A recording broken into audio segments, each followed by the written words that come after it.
Them kind of thing let's do first, or was it? Nah, no intro here. Alright, so we live. Nice. We live, and believe it or not, they catch me. They catch me. We're gonna be doing some Espanol, some Spanish. I'm actually feeling like a student this morning. I'm feeling a little, nervous and thing. Normally, when I in my maths, even IT, even thing, I still in my element now. I know things. Yeah. But it's Spanish From scratch. So right now, I'm like a student who They don't need to call me Senor Springer. want a minimum right now. Right? So we're going to go through this. Nice. Morning at A. I've seen Josiah Kotoy. I've seen some names that are not so far. Jared, of course, starting off the thing, as always. So welcome everybody. Let me just say, this is Mr. Weeks. Senor Weeks. And he's from Quintessential Learning. Quintessential Language Learning. As well, you've seen the Quintessential here alone, but check out the page on Instagram, parents and stuff. I know the parents not so much on Instagram or Facebook. If they're on Instagram, of course, you could check it out as well. You know? Alright, good day, Nicole, Kiana, Joshua, Person, Janice. Buenos dias, Senor Medina. Angeli, welcome. Right, so we're starting to see some names. So let me just give you all a rundown on how the format is for today so that nobody's lost and that sort of stuff, right? So we're starting off, so I would have done my little informal survey before today to ask with regard to grammar what persons want explained mostly. And the two most popular things are the subjunctive and using the past tense in Spanish, or combining the preterite and the imperfect tense. So within the first hour, we're going to do a little bit of that. Right. Spanish had two past tense, right? Correct. Preterite and imperfect. Yeah. Right, go ahead.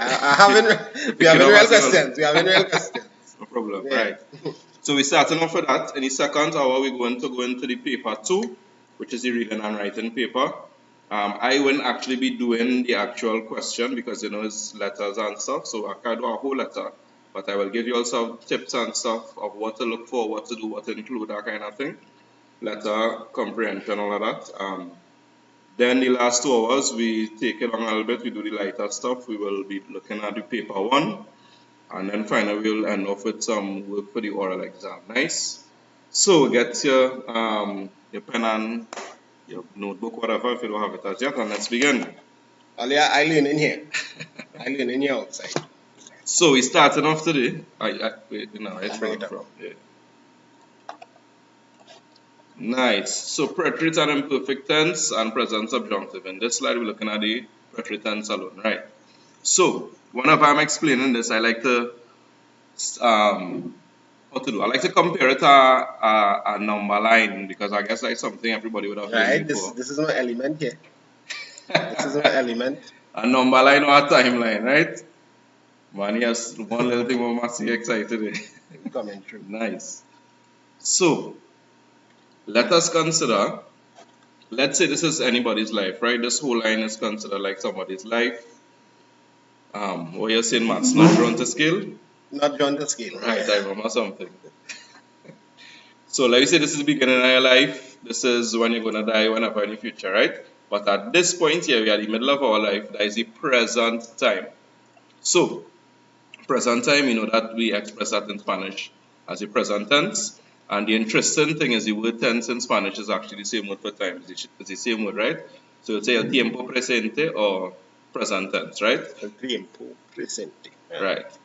And anything in front of that we know is future. But let us look at the past now. So we have two concepts of the past. Out of curiosity, like when you're saying something going to happen, I have a tense for that too. Well, you have the past tense and what we have the immediate future construction. So it's not really a tense, but it's a grammatical construction that we use to express that something is going to happen in the very near future. So I am going to get a 1 in Spanish. Right. So voy a tener o yo voy a obtener un grado 1 en español. I am going. So the verb ir followed by the preposition a. I am going to, or I go to, and then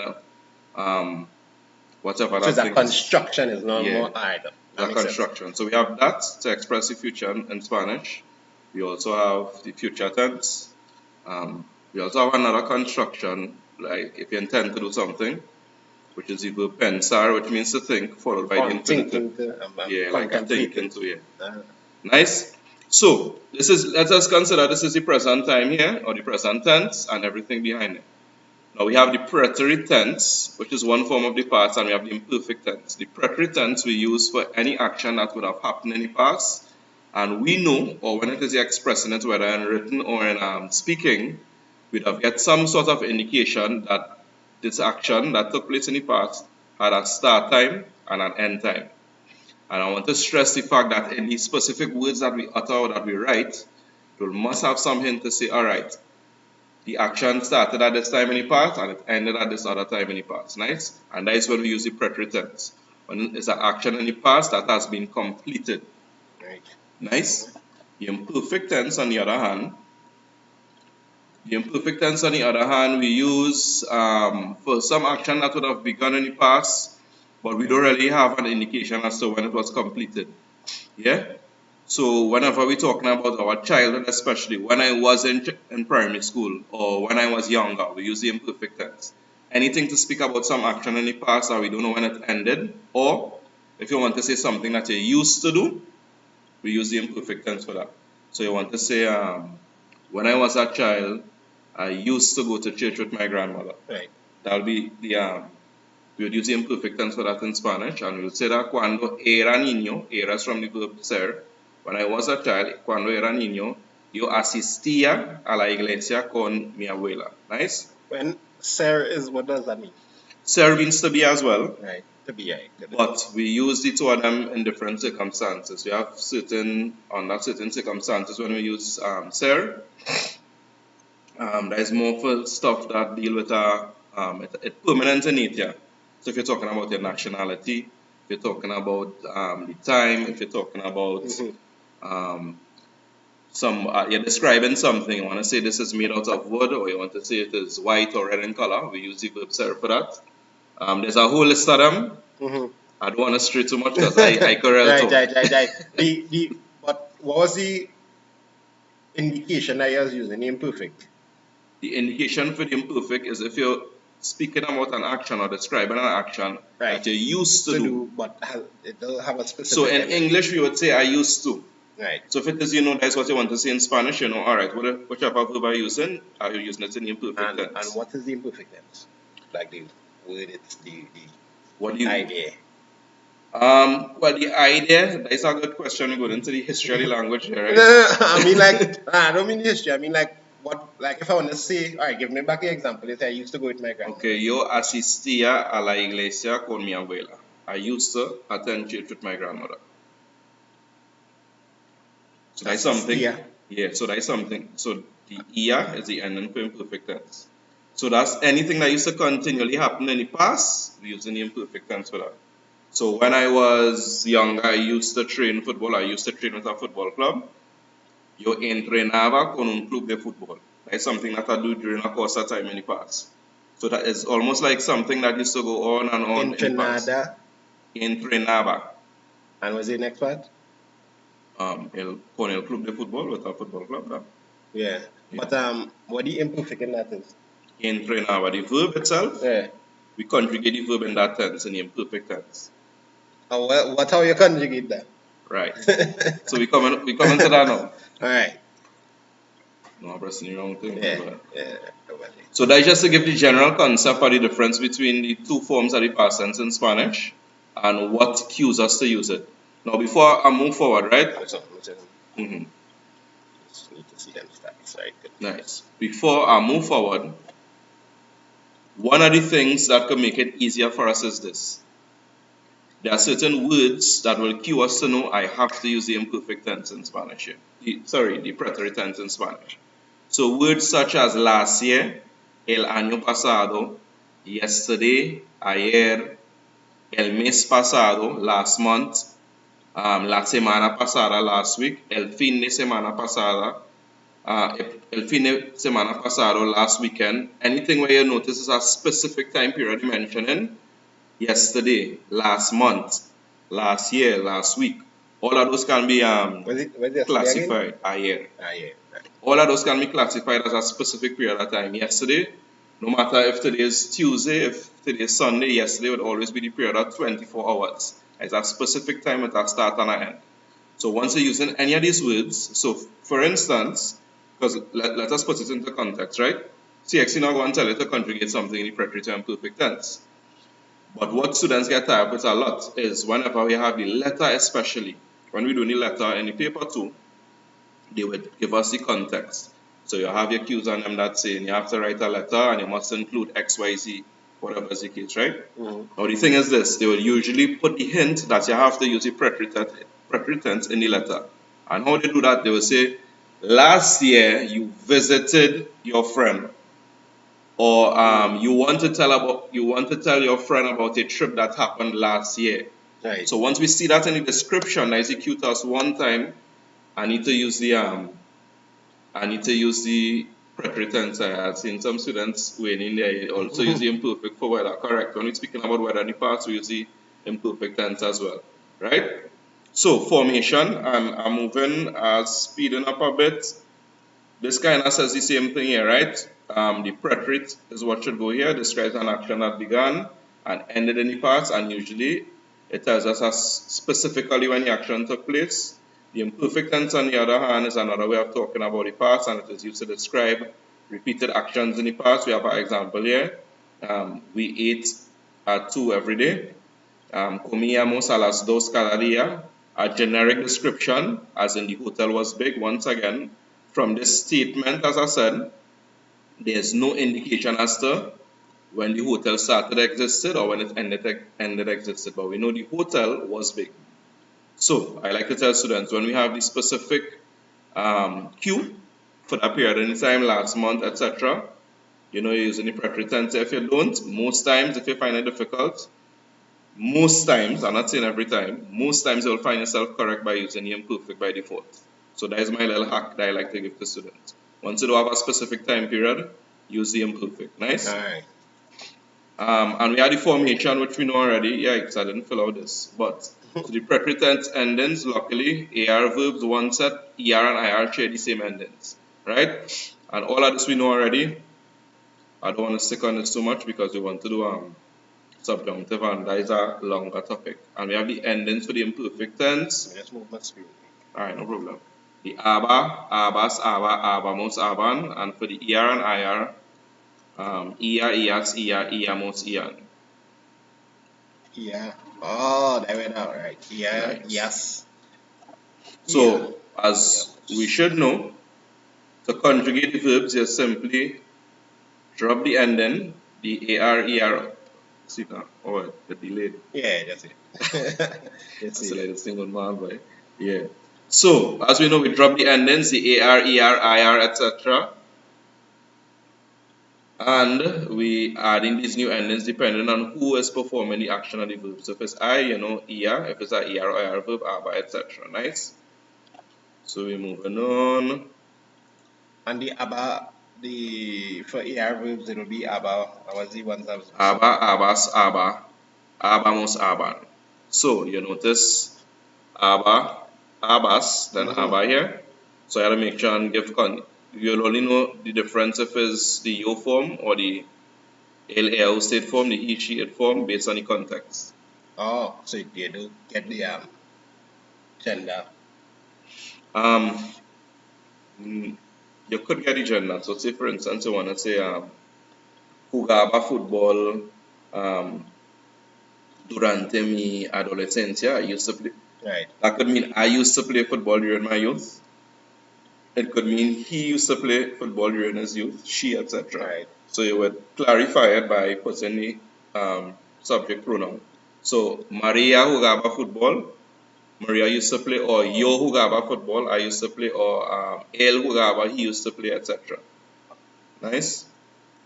Alright, I just understand that. Alright, I understand it. I have no vocabulary. I have no vocabulary to practice it with, but I know what to do. Nice. And we had a list of irregular verbs here, both in the preterite and in the imperfect. So you notice is way less in the imperfect. We only have 3. From ser, we have era, eras, era, eramos, etc. From ear, what is interesting with ear is that it looks totally different. So we have iba, ibas, iba, ibamos, iban, right? And ver, veia, veias, etc. Iba. Yeah. Ibamos. Ibamos, etc. Ibas. For the preterite, you see the list way longer. So I wish I could have said, it had a shortcut to know when it's irregular or not. But unfortunately, we don't. So you just had to learn them off by heart. Yeah, so sir, we have fui, fuiste, fue, fuimos, fueron, etc. Right? So don't worry, I know I'm moving fast for the persons that might find so, but I have a link at the end of this where you can go and practice extensively. Right, so you can go and get through all of this and practice. Right. And then when combining the two, now this is the part that has given students most of the problem. It's easy to learn of the preterite tense, to learn of the imperfect. That's the easy part. Oh, that's the easy part, okay. Yeah. The hard part is when you have to use the two of them in one sentence especially. So think of it like this, right?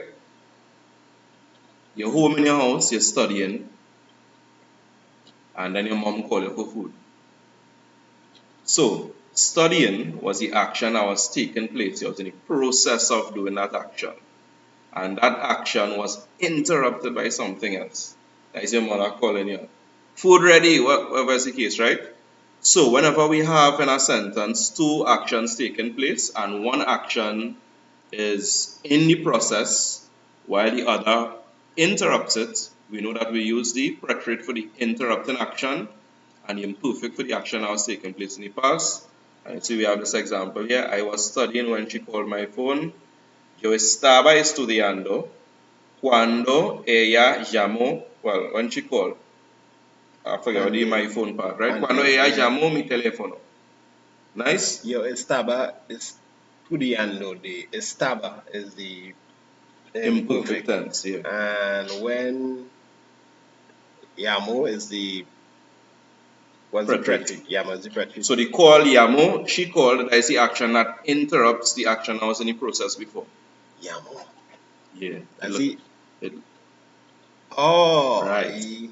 So you're seeing something there. I show you over here llamó already and you're saying, but that's something familiar, but it's something familiar. Yeah, llamó. So that is how important the accent is in Spanish. I teach you so one time all, right? Because without this, if you leave out that accent, it's a totally different word, totally different tense. It becomes I call, as opposed to he, she, it, you call. Moving from present tense to the past, and two totally different persons as well. From first person singular, I. Yeah, llamó is I. Yeah. Call, and llamó, but that accent is nice. And that's how you llamó, you went so. As I always tell the students, you might sound silly. When you see the accent, stress, make your voice go up naturally and stretch out the vowel sound. Llamó. Understand? And that does make the difference. It might sound silly now, but it eventually, when you do it enough here, it has Estudiando. Right. This is the what we call the present participle. Ando. I was studying.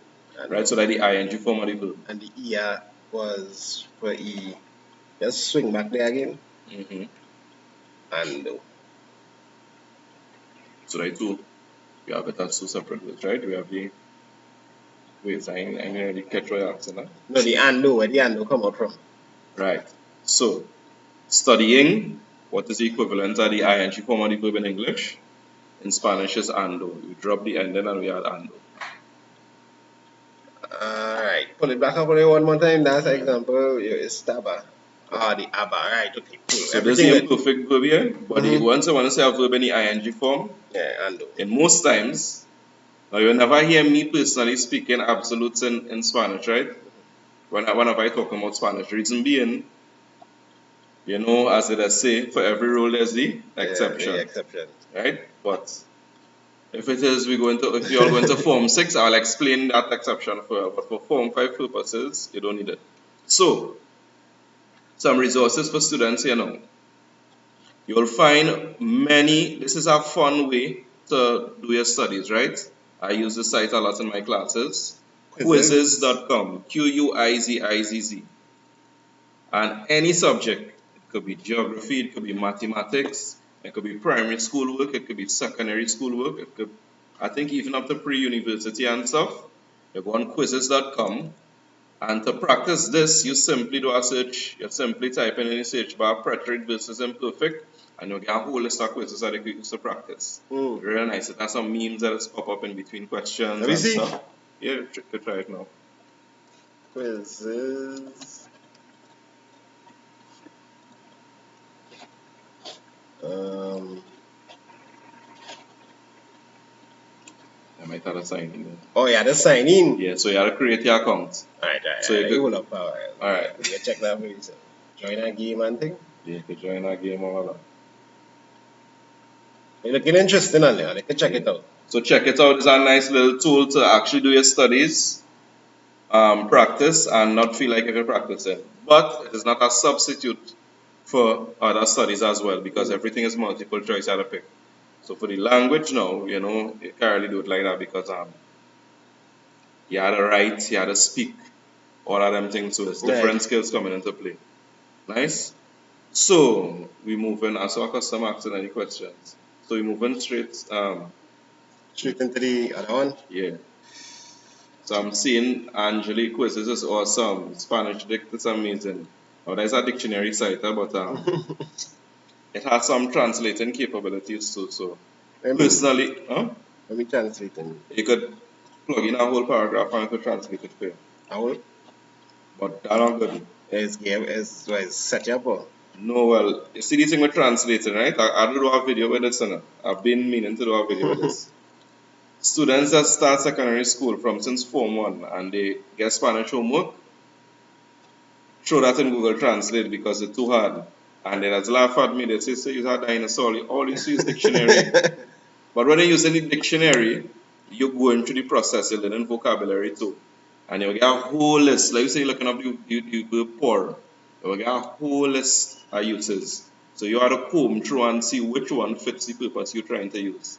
But in the process of you combing through, you might pick up something else. Now when it says they just plug in for in the in Google Translate or in this other thing, it might give them the answer, but the answer sometimes it might be right. So using a dictionary, you get to see other things on the way that itself. Now I mean. No, yes, that's too, but using a dictionary does actually help you to learn the language and to learn the reason behind why you're using certain things as opposed to other things. So a translation site or app can teach you that. So I know real students who they get good grades during the term and stuff throughout. And the parents just feel, well, he don't write exams well, or he don't write exams well in Spanish, or she don't write exams well in Spanish. Yeah. But they're already tricking themselves whole term. Right. We good there? Yeah, we good. Switch to this here. Yeah, it already switched. Nice. Let me just see some of the questions. That kid was me. But there's some common mistakes when you say students me. Yeah, to be more specific. Yeah, more specific. That'll be more specific. We coming down into we're gonna do our practice, right? So we just doing some grammar here that was requested. Then we going to do what's the next topic? We're doing subjunctive now. That's the next grammar topic. And then we go to What is the comments? Yeah. Somebody comments just throw them off of it. Yeah, so we're gonna do past papers, we're gonna do paper 1, paper 2. No stress. So the first slide I make up that, but the second slide now, there's a site that you can use. So quizzes was the first one. There's another site that you could use that is called Blend Space, and this is good for teachers and students. Blend Space. Right? Blendspace.com. You'll see something come up with TES. BLENDSPACE, Blend Space. Now you could set up an account as a student there, and you have access to tons of notes that teachers from all over the world would have just posted there. So let's say you want to get notes on subjunctive or present tense or perfect tense or whatever it is, or grammar, vocabulary. They give you links to the notes. Now, some of them you just have to pay for. Some of them, they have a lot of free resources. You'll also get links to like YouTube videos and that sort of stuff as well, with specific content on that subject and on that topic on the subject. Yeah, when we come into writing and listening, and well, come into listening, we're going to do some morals practice too. Nice. So, the subjunctive, right? So, I'll speed through this as best as possible. Again, right? Many people think that the subjunctive is a tense. No, the subjunctive is not a tense, and it's important to make that distinction, right? Because it's something that we call a mood, and in Spanish we have three moods. We have what we call the indicative mood. Oh gosh, let's bring back more memories. Go through.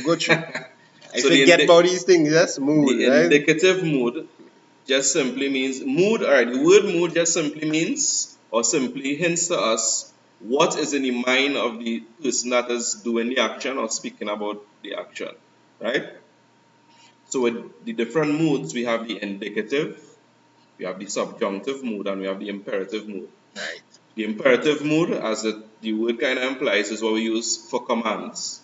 So it is imperative that you do this, and you have to make sure and put your exclamation marks and stuff. We have the indicative mood, and all the indicative mood. So with the imperative, in the mind of the person, they are given a command. This is an instruction; it must be done. Where the what's it just now? Imperative. Yeah, imperative. The imperative is an instruction, and that way we have all the different command forms in Spanish. With the indicative, we have certain tenses that we use in our mood. So we have the present tense, we have the two forms of the past tense, we have the future tense, we have the conditional. So the present tense, all it simply means that in expressing this, they are sure that this action takes place in the present. So we use the present tense to express it. We were sure that this action took place in the past, whether through habitually or one time where we know the beginning and end, preterite and imperfect. Future, we sure this action will take place in the future. And with the conditional, we sure that this action would take place having met this specific condition. Now with the subjunctive mood simply means that the person that is wanting or hoping, etc., there's doubt in the mind, or there's no assurance that the action will take place. So one of the features we see many times in the subjunctive is one person wanting for somebody else to do something. So it's always two different people. We see that function many times. So I want. Yeah, yes, Michael, what do you mean? The lives, I always keep up the lives. Nice. So one person wanting for somebody else to do something, etc., right? And in the present subjunctive, we, as I say, for that whole aspect of one person wanting somebody else to do it, that simply means we have two clauses or two verbs, right? So I want my students to be successful. I want is the verb that expresses a wish or a want or desire, and my students to be successful is the verb that expresses that will be put in the subjunctive, because me expressing my wish, I have absolutely no control over them actually being successful. So we're going to hit the subjunctive. I want is the normal verb, normal present tense, but my students to do well, that part going to be subjunctive. And if you don't? That jokey Spanish thing. What do you mean if you don't breaking the rules of Spanish? If you don't want it, or if you don't? No. I mean, if you don't put the subjunctive. Yeah, breaking rules. So what would that mean in Spanish? If you say I want and you use a normal thing, that's just like you're talking bad Spanish. Yeah, that's just like broken Spanish basically. But the funny thing is, a native speaker will understand what you mean. Right. Yeah. Okay. They will understand what you're trying to say, but they will. So how to put it by like learning a language, as we were talking about, learning a language and studying it is two different things. Right. So a native speaker will naturally say that, but they don't know, hey, I was using the subjunctive. Right, I understand. But just naturally they will know that they change the word this way when they're expressing that kind of thing, yeah? So this is what the subjunctive is a mood and not a thing. As I said, this slide I got it off a blend space. Yeah. And how to form the subjunctive, 3 steps. We go in the present tense for the verb. This is the present subjunctive, of course. The present tense, we go to the yo or the first person form, right? Step 2, we drop the ending, which is o. Step 3, we add on a new set of endings depending on who it is doing the action of the verb. So, step one, as we see here, so let me say if we have the verb hablo, for instance, right? We go to the first, well, hablar, we go to the first person form, which is yo hablo. We drop the ending, which is o, and because hablar is an AR verb, we add this new set of endings. So, my teacher wants me to speak more in class. Mi profesor quiere que, wants that, yo hable más en la clase. So, hable, there, that is an example of the subjunctive being used, yeah? And for ER and IR verbs, it's a totally different set of endings. A, as, a, amos, an. It's What's almost that? as if it's I switch speak. around. And it's almost, that's okay. In English, we say, my teacher wants me to speak more in class. Mm. But in Spanish, how they construct it, when we literally translate it in English, it will be constructed as this person wants that somebody else does something. Okay. Right? And look, we have some examples here. Hablar becomes, when conjugated in the subjunctive, hable, hables, hable, hablemos. Habléis, this form, we don't use it, so don't stress over that if it looks strange. And hablen. So you say I want to eat. That's subjunctive? One subject. No, one person wanting something. It's not somebody wanting for somebody else. Okay. So I want to eat is simple present tense. Quiero comer. I want To eat. Yeah. But if you're saying, There's one person wanting something there. if you say I want to eat and you say a future thing, I want to eat gyros in the morning. Right, that future tense. So it's still not in subjunctive. Same one person wanting. It's had to be one person, and that one person could be I, you, he, she, it, etc. Anybody, but it's always for somebody else. If you say, when I receive my results, I hope I get a 1.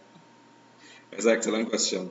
So we have certain words that are skew the subjunctive after. Hope. No, cuando is one of them. When? So when you want to, and you'll see that in a little while too, you want to express something. So whenever we say cuando, and you want to express an action to take place in the future, we use the present subjunctive. Where is it there? Apart it? Yeah, that wasn't it. There's one there. But cuando is used in use the subjunctive. No, this is but. When do we use the subjunctive? Oh, the thing there. So we see we have different things here after verbs that express doubt, etc. Right, well, we could come up there. We could continue coming back to that cuando. Nice. So Cuando. yeah, but man, I hope Michael Bublé. I don't know this So watch this. So first and foremost, we use the subjunctive when you want to express a command. No, usually I just give a simple explanation to guys students when to use it, right? Use the subjunctive when you want to express a command. Yes. Hold on, but this question is was asking. The only problem I have is whether or not to use the subjunctive with words like hasta que and para que. Without the use of two subjects. Yes. That's the next point. So that's the same thing. Yeah, that's the same thing with cuando. So certain verbs, certain words trigger the use of the subjunctive after.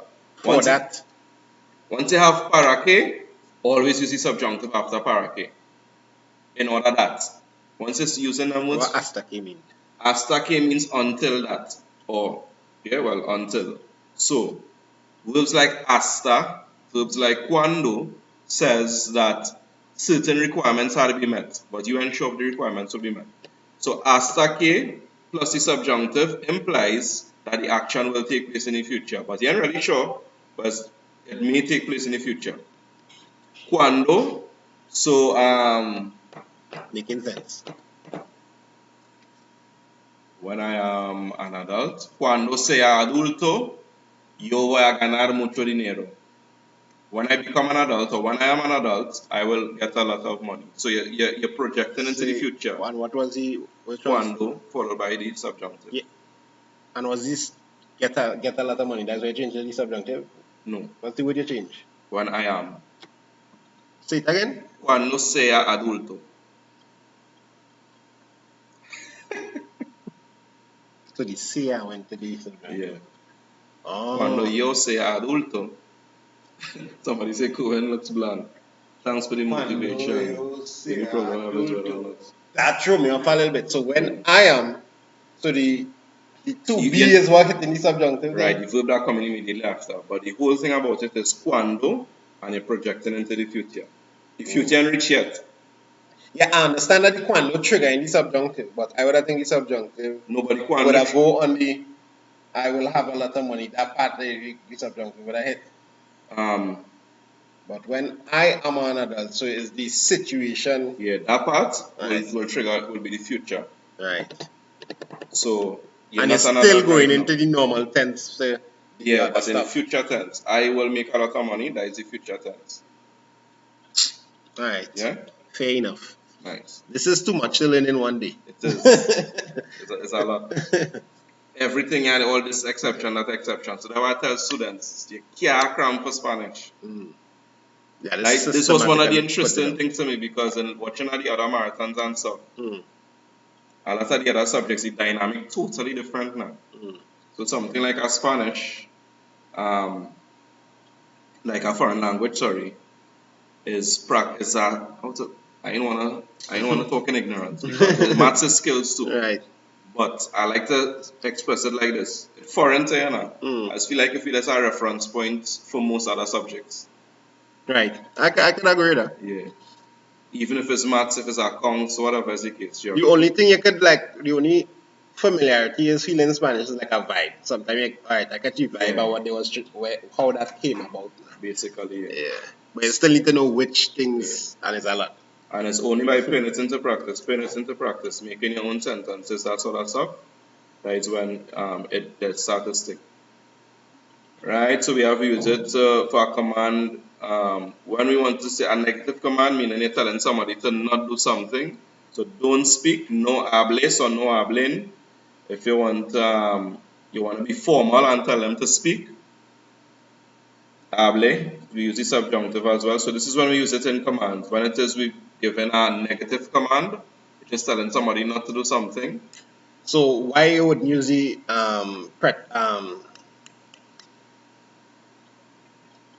what's the other?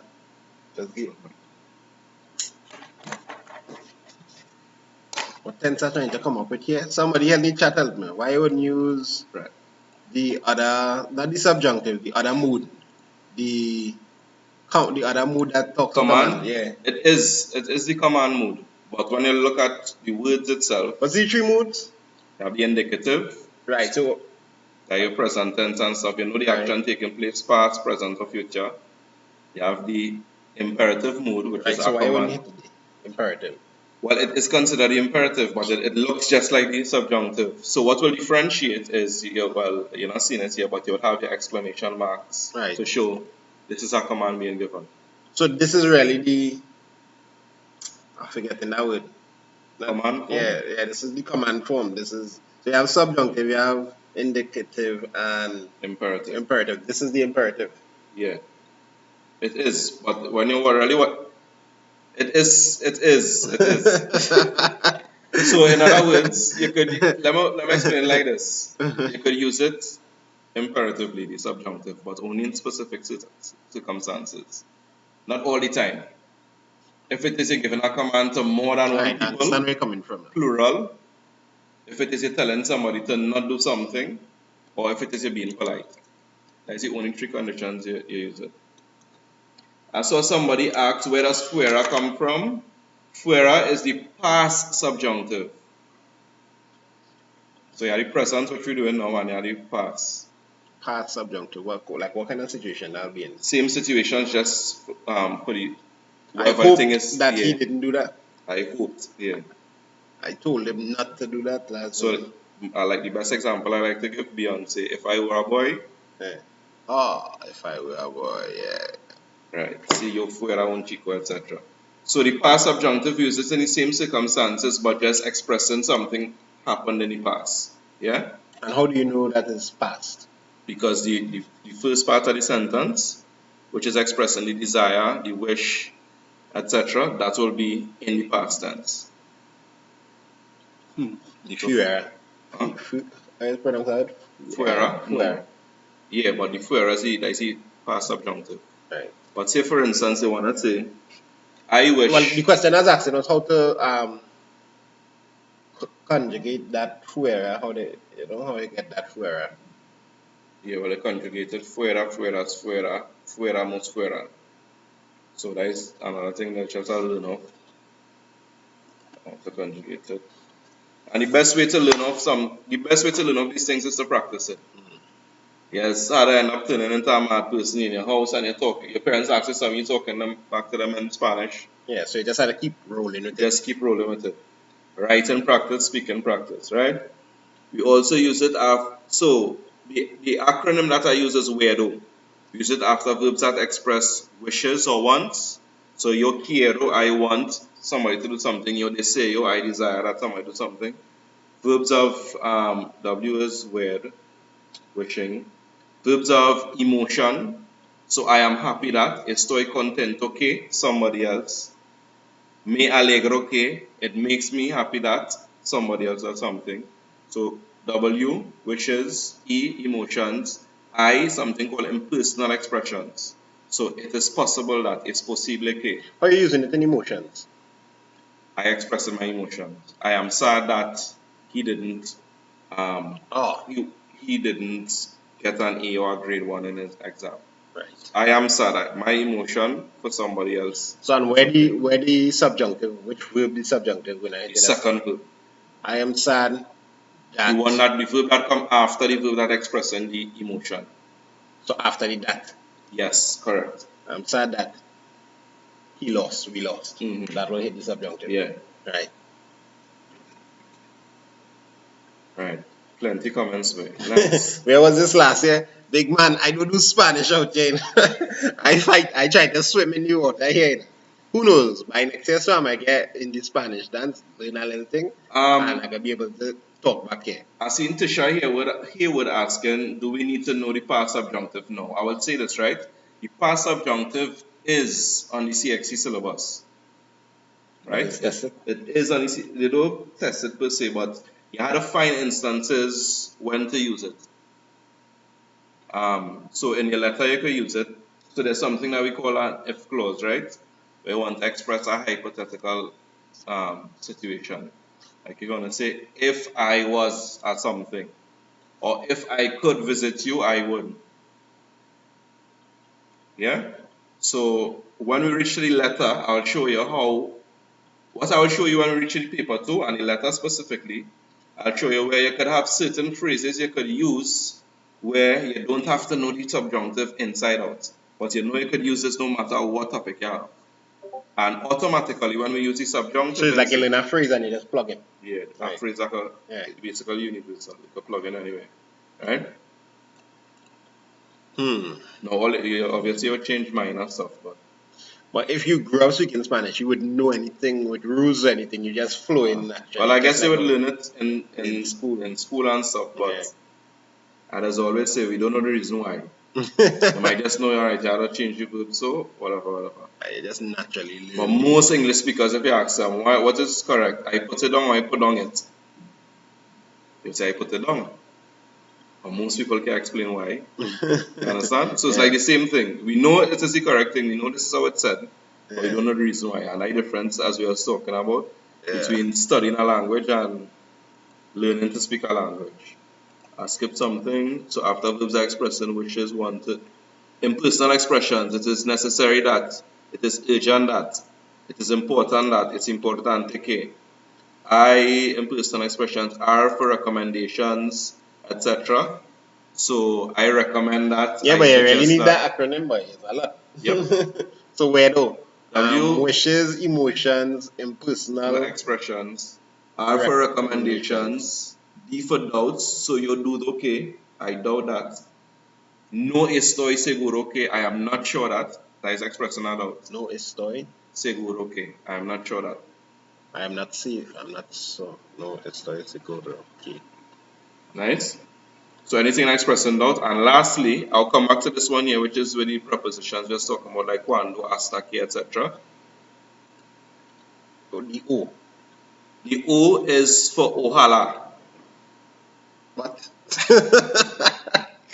So ojalá, O-J-A-L-A. Ohala simply means I hope to God. Now, that derived from, so for the history students here, they might know this better than I do, right? I've seen somebody put an example. Ohala, so from the mix with the, you know, remember the Moors and them who are Arabic and Muslim and stuff and the Spaniards, right? So Allah is Arabic for God. So they say O Allah, and over time that changed to Ohala. So it literally means I hope to go that. Or I wish to go that. That is how that whole Ohala thing come about. Nice. And once you're using Ohala, you could say Ohala K, or you could use Ohala by itself. Either one, you know the subjunctive coming after automatically. Nice. So after certain after certain adverbs, let me just go back to this one here. So after certain conjunctions of time, so you see we're talking about time again, where it is the action going to take place in the future. And the subjunctive is only used when introduced by any of these conjunctions if the time referred to is indefinite or is expected to take place in the future. So I am saying here until he returns.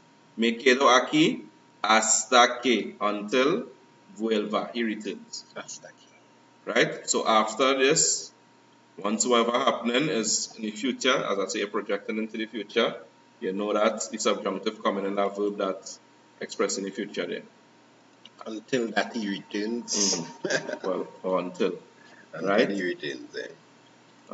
We have here as well some of these adverbs such as perhaps. Which is emotions in personal what? In personal expressions. What is the impersonal expression example? Es necesario que. It is necessary that something. Es imposible.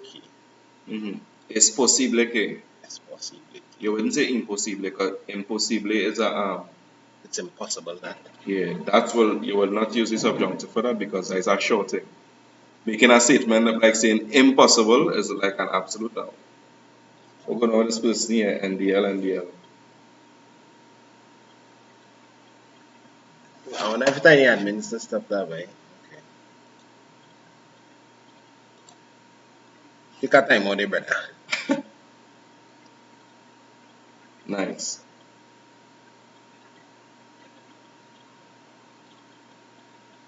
Yeah. Nice. So we continue. I'll go back to the app screen. Are we going there for time? How long are we until the live? 11:23. What time we start? Start about 1:30. So we 48 minutes. Alright, cool. Just making sure it's within the hour thing. Is it possible for the PowerPoint to be shared on the Student Hub? I'm having a hard time keeping up. No problem, Sierra. I will send that to one of my students. No, I could post it in the Student Hub as well. Yeah. No problem. Hey, CSBS. Yes. And what's her name? Chantel or something? Chantel. Yeah. I swear she was about 19 or she was some student or something now. And I'm like, she's a big woman. Sometimes I see she posted up. Yeah, she taught one of my students. Okay. Yeah, let you go. Right, so after certain conjunctions that express a condition, negation, or purpose, so give it to me providing that tal que, me voy menos que, I'm leaving unless he comes, yeah? That's all that stuff. So that's the condition. Subjunctive, real slippery, boy. It's in everything, boy. It's in everything. It's in everything, but it's not in everything as well. So you don't know. No, catching the vibe and the subjunctive, providing that all of them coming along with the same, it's not solid, And now what's the word you use? It's not indicative. You're talking about no. When you say it expresses some kind of doubt.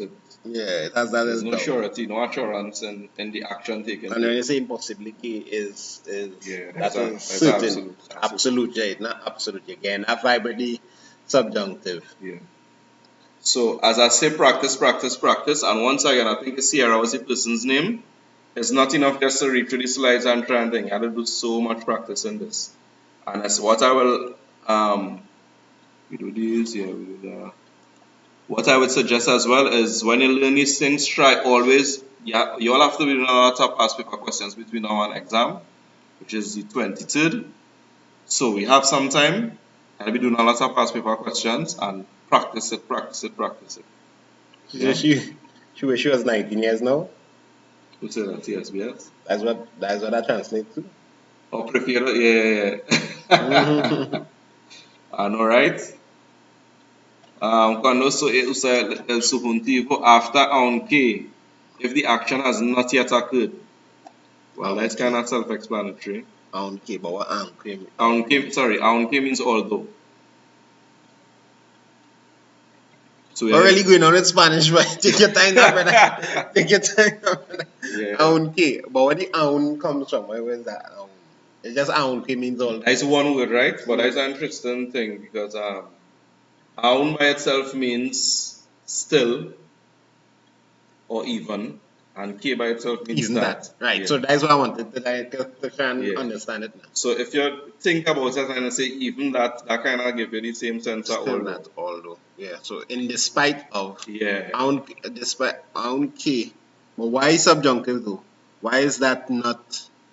Let me see the example. Only if the action has not yet occurred. Translate this one from although Joe may come tonight, I am not staying.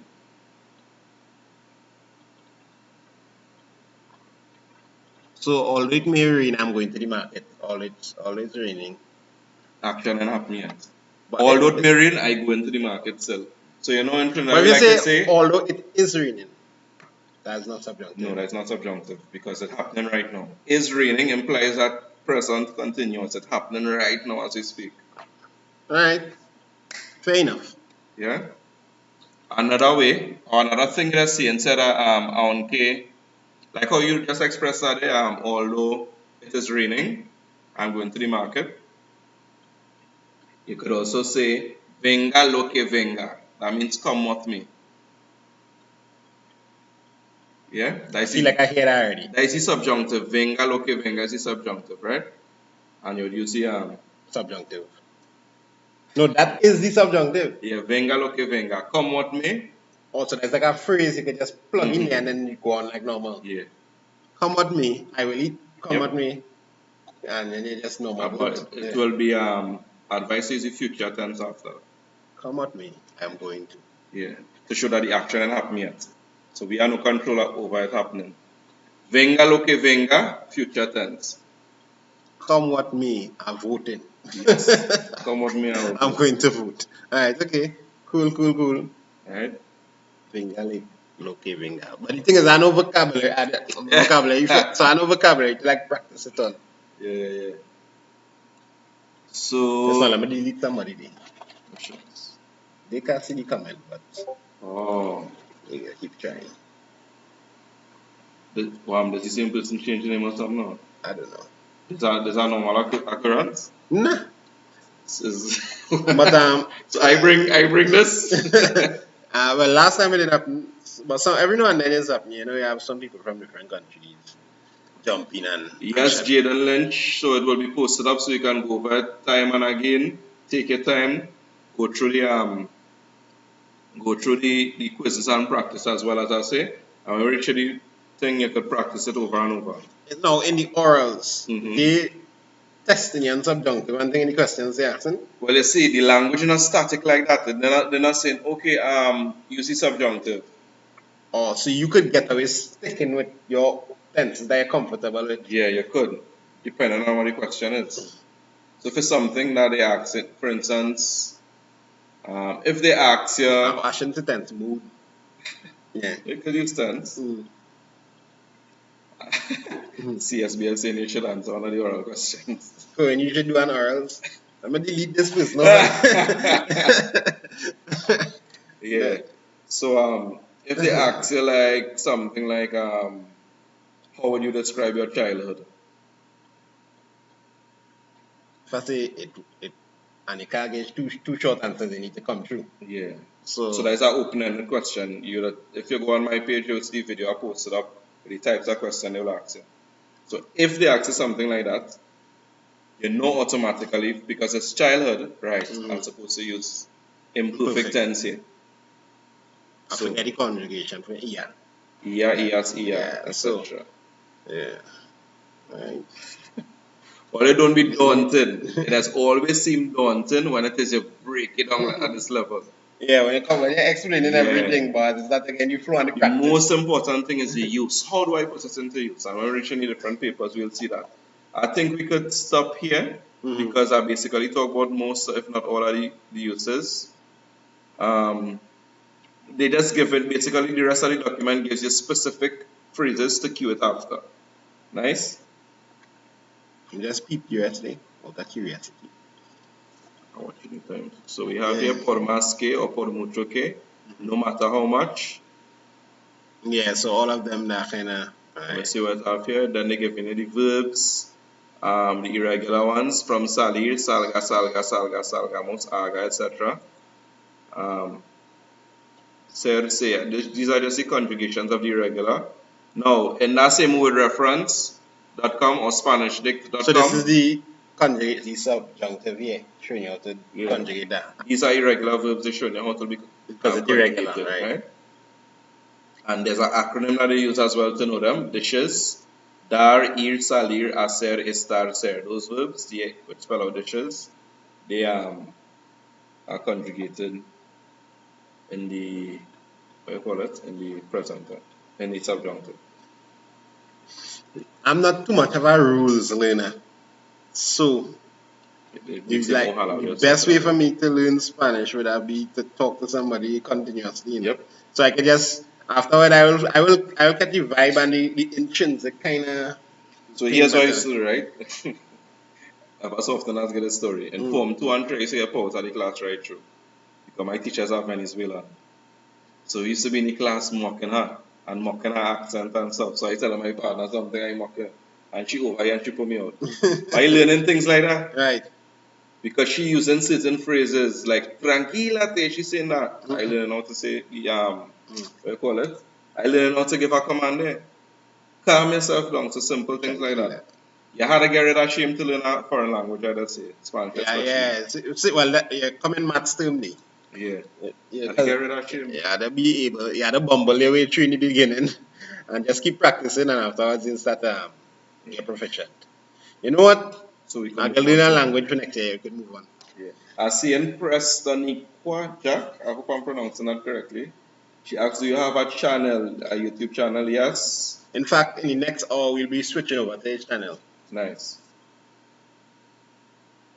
Yeah. So CSBS, Miss, what's her name again? Bean. Miss Bean. Sipchan Bean. I see Miss Sipchan Bean giving some advice there. Correct. We have to include the paper 2 for Spanish because of how the profiles are for the mark. So if it is a take out the paper 2 is a whole profile that's taken out there. Okay.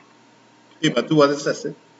Reading and writing. You got to reading comprehension and you got to write a letter, a dialogue, and respond to situations in language.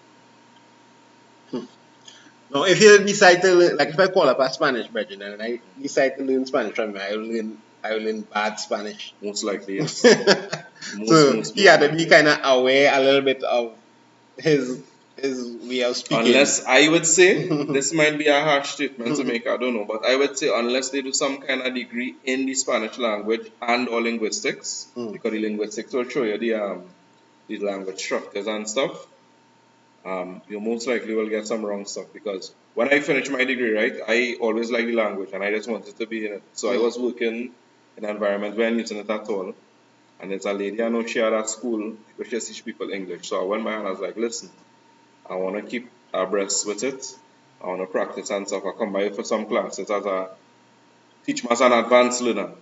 Now, she didn't actually teach me. One of our students, she let that person teach me who they done had a degree and stuff. But she was teaching me wrong thing. So I had after a while I had, out of it by politely you would say, well, no, it's not this, is that. I remember there's one thing in particular.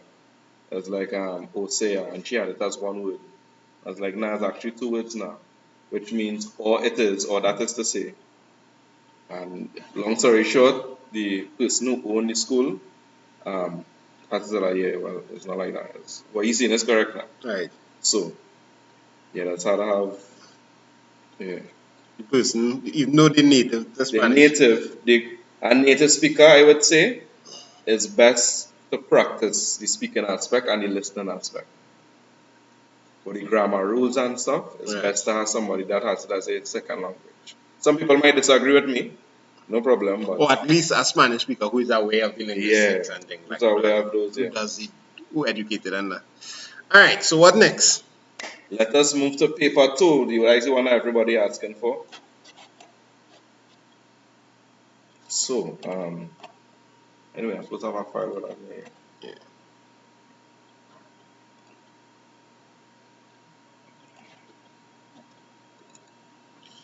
So you're bringing up the paper too? See, none of some students say I've seen. Ariel, what going on? The dialogue is not funeral. So Ariel from Grenada. I think I see Sharika. Sharika's from here. That's Sharika. She's from Guyana. Sydney. Well, Sydney from right here. Sydney from Dago. Or she goes to our school in Dago, something so. We need to write the answers. So you all just give me 1 minute to just send this online so I can use this and you can write. You have to write it out. No problem. I see Miss Bean telling them that a Spanish friend is good for practice. Not certain formal aspects. A teacher of mine once told me, he said, boy, if it is you want to learn the language quick, just get a girlfriend and a Spanish girlfriend. You will learn it out of necessity. Yeah. What she's saying, So yes, it really does. Yeah, that is why I said Sydney from Trinidad, from Dago. Yeah, so it really does depend on your intentions. The language nice, isn't it? You have to join the culture with it, boy. That is my philosophy. If you enjoy the culture with it, the music and food and that sort of stuff, right? It wouldn't be rewarding, I find, personally. It wouldn't be, if you lose interest. So like listening music and things help you understand your fight. I find listening music does help with your fluency when you're speaking. So you still have to practice your reading and stuff, but it will help with your fluency when you're speaking. And will help with your listening, definitely. So Kyle, yes, we're doing the entire paper. We have either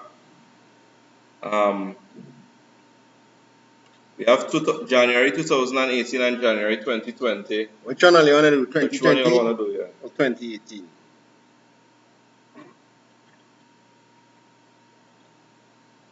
I seen 318 somebody put. Was that supposed to be 2018? It have a little delay, so theoretically no difference. 2018 or 2020?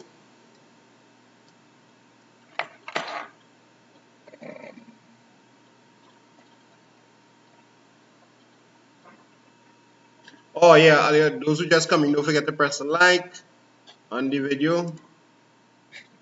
Oh my gosh, that's what I'm seeing my volume. Well, it's watching Money Heist. Watching Money. Actually, I learned some Spanish watching that show. Actually, you watch it in Spanish or you watch it with the English? The English captions. No, the English captions, real horrible, way. Really? Real horrible. But like when they say I get phrases, fed up. I didn't even make it past the first season.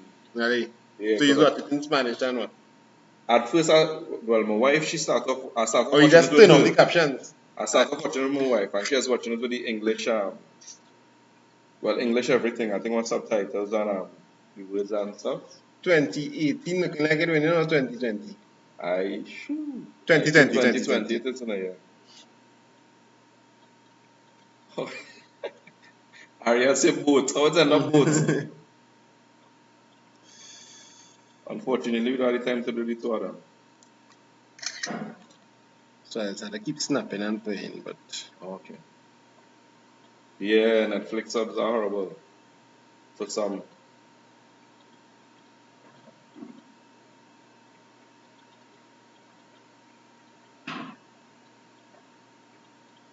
You understand me? So you watching it in the white? You watching it, I'm sorry, in the back without the Yeah. captions, just taking it in raw Spanish. Yeah. But if I do that, I'm missing out piece of the show. Even at my level, it'll pick up every single word that is said because they speak quickly. But you get the idea. People just feel like, yes, I'll be perfect now. Like, who would say you know every word in Spanish? I don't know every word in English.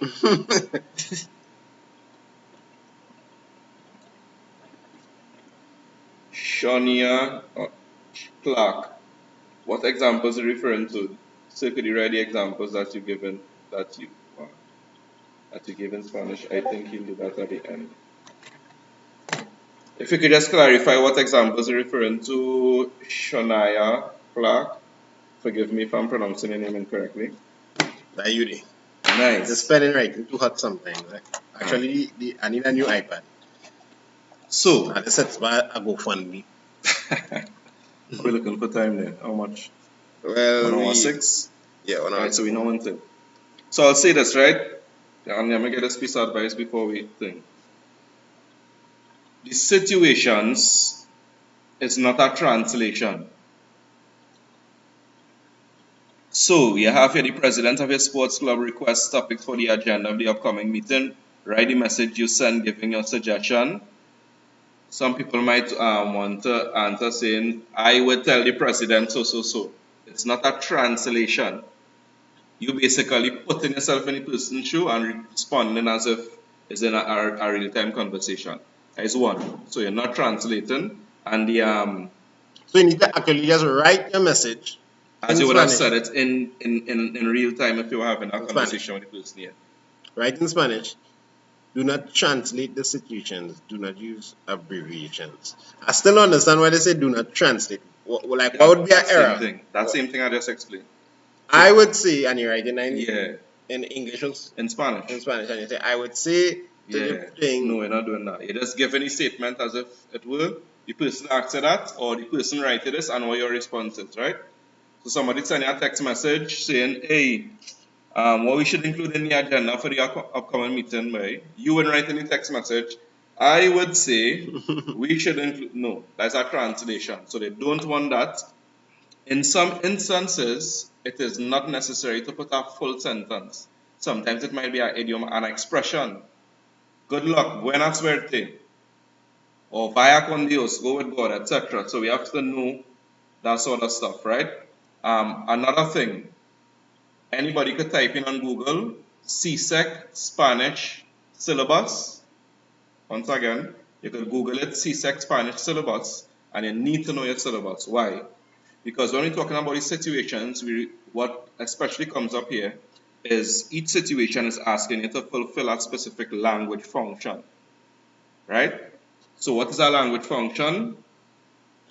Somebody die in your family, and they ask you what would you say to the person to cheer them up in their time of grief? The language function there is to give consolation to the person, to express condolences. So when it is we go in the syllabus, there's a section on all the language functions that you could possibly meet at CSEC level. So once you pass it's coming on to the end of the syllabus. And you will get it if you have foreign language students doing French and Portuguese as well, you will get the equivalent in French and Portuguese. So if it is you're introducing someone, they have the list of phrases you could say to introduce somebody. If you're expressing regret, they have the list of phrases you could say to do. And what I would tell students to do is practice it using that. So when you're doing it, not timing yourself at home, you say, all right, this question is asking, what is the language function here? Let me look in the syllabus, what they say, and come up with a phrase with that as a guide. So what's the language function here? Write the message giving a suggestion or suggesting. There's always have a keyword in the situation to guide you as to what the language function is, right? So the president of the sports club requests topics for the agenda of the upcoming meeting. Write the message you send, giving your suggestion with a reason. So two things you're looking for. The student knows how to suggest something, and the student, and you must put a reason. So, given a reason is another language function, porque. Because, and I will highlight the reason. Excuse me. Que pienso que podemos Discutir estrategias.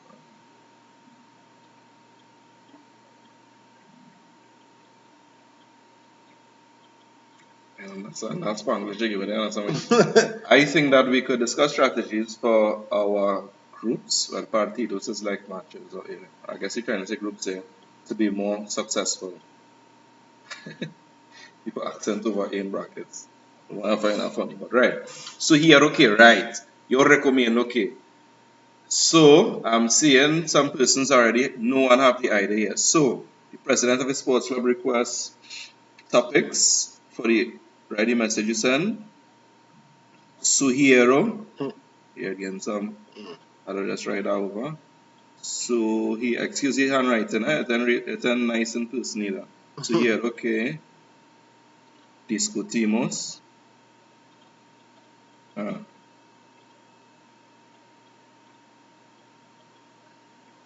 I want to say el día. Whoa, I'm writing too big there, right? I'm going to try and actually write it in the space. Sugiero que, or maybe you could type it in the chat. That might be better. Yeah. Sugiero que. Okay, so look, I'm seeing excellent. So let's look in the chat. So Angeli just posted something. You might have to type it in the chat. That might be the easier method. Okay. I see Angeli now post something which go with there. Can I use that? Because it's yeah. Well, so yeah. Okay. So Angeli says, sugiero que hablamos. Sugiero. What sugiero que means? I suggest that. I said just that we all speak about the close competition because I don't know because what concursor is pronto. What Yeah. I mean, It's soon. I was trying to say. So I would say, sugiero. I could even say, I'll type in there. Or I could even say, recomiendo que. And because it's a suggestion or recommendation, as we just learned in the subjunctive, sugiero que and recomiendo que is followed by the subjunctive, que hablemos, let's say, el día de deportes, porque tomará lugar el mes que viene. Now your answer don't have to always be that long, but the whole idea is, I suggest or I recommend that we speak, that is the subjunctive, hablemos, sorry, I forgot out a word there, sobre el día de deportes, about sports day, because it will take place, tomar lugar means to take place, el mes que viene, next month. Nice? The second one, your friend has just placed first in a competition. Write the message you send congratulating him or her and mentioning the accomplishment. deportes have an accent? No, no accent over deportes. Right? So there are different ways we could congratulate in Spanish. I could say felicidades, or we could say, sorry, felicitaciones, or you could say enhorabuena. All of these are phrases to say congratulations. And you say felicidades or felicitaciones por, or enhorabuena por, and whatever, what did it say? Enhorabuena. Enhorabuena, yeah, one word. Okay, and they say mentioning the accomplishment, right? Por ganar la competencia de, let's say, athletics, atletismo, for instance, right? Felicidades, felicitaciones, enhorabuena. And the language function that's being fulfilled here, excuse me, is congratulating. So those are three ways we could express congratulations to somebody: felicidades, felicitaciones, or enhorabuena. Nice. Right. So felicidades por ganar la carrera. Excellent. Congratulations on Congratulations on winning a race. La carrera. Carrera. Race? Yeah, it could also mean career as well, but in this instance it means race, right? Next question. Yeah, next question now. See. Right, Merit. Hey, Merit, and you seen happy birthday, Merit. He thought I didn't know that one of my students from St. Mary's. Feliz cumpleaños. Shaniqua, we will say felicitaciones por. It will always be followed by por instead of para, and we will say por ganar. Ganando. So when you use winning, Yeah. por two. So felicitaciones por. When you use to win. Yeah. Remember I was talking about the whole ing form and that it's form 6? Right, so that's what I was talking about there. Let me explain it simple like this, right? I don't want to branch off into too much things. If the action is not in the process of taking place right now, we don't use ganando. We don't use the ando form of the verb. Use the verb in the infinitive. I repeat. A foolhardy way or easy way to hold on with the focus there. When you want to say ing form of something, so congratulations for winning. Felicidades por ganar. We don't say ganando. Although the ando, ando, and endo, sorry, means ing, it only means ing when the action is the action is in the process of taking place, right? So if the action is not over and over taking place, or whether any present or any past, as we saw before, I was studying when she called me, right? You was in the process of studying, or I am eating. Once it's not a process thing taking place happening now, we use the infinitive and not the ando. Alright, so something like he is running for president. That's happening right now. Yeah.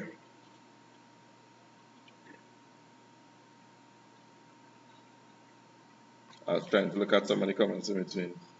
Can you say congratulations for your victory, Miss Subjunctive acronym weirdo? Do we have to go in details though? Or just short and sweet? Okay, I think this is the short and sweet section. Right, so Sharika could say that because Sharika has been in my classes from since, so she might be here and explain some of these things already. But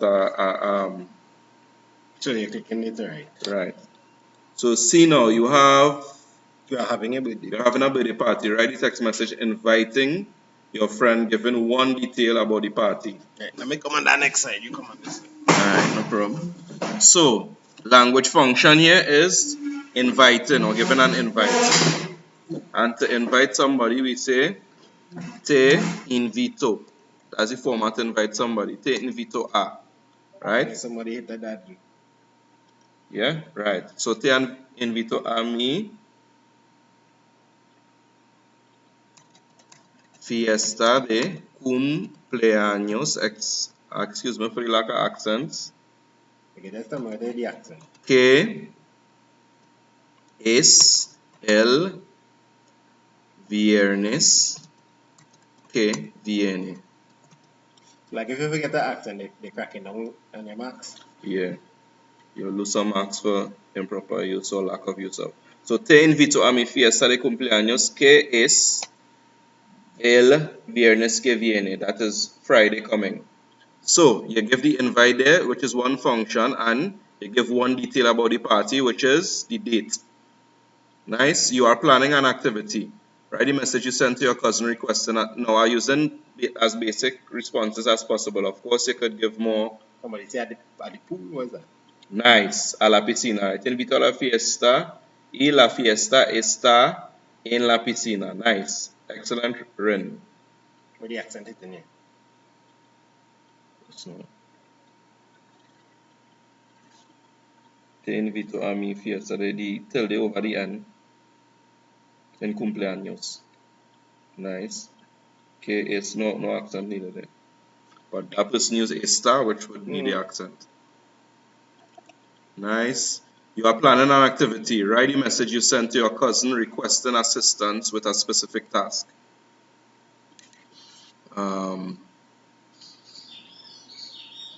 Sorry, you are planning an activity. Write the message you sent to your cousin requesting. Okay. Yes, you can say puedes ayudarme, but they need you to mention a specific task, right? So puedes ayudarme con la preparación para mi fiesta de cumpleaños, for instance. I could say that, right? So can you help me with the preparation for my birthday party? So you have the language function of requesting assistance, and also you're saying what the specific task is, which is the preparation for the birthday party. Nice.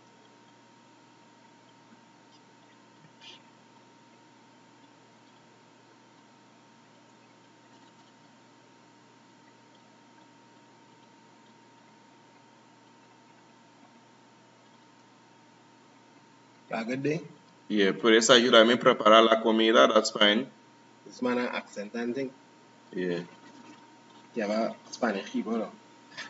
It has certain commands you could put in alt and different things as well to get the accents. I can have you listen, huh? Nice. ASCII characters, yeah. Cotoy, con las decoraciones Cotoy.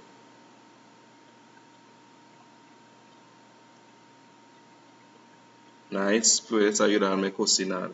You change the venue of a meeting with your Spanish group. Write a message you send to the group informing them of the new change. So you could say, ahora la reunión means meeting, está en el salón. It's the accent. Yeah. Like say salón 23 or something, so I could even say la reunión toma lugar to take place en la cafetería ahora. Anything like that, yeah? Tomar lugar. Toma lugar. That's even kind of.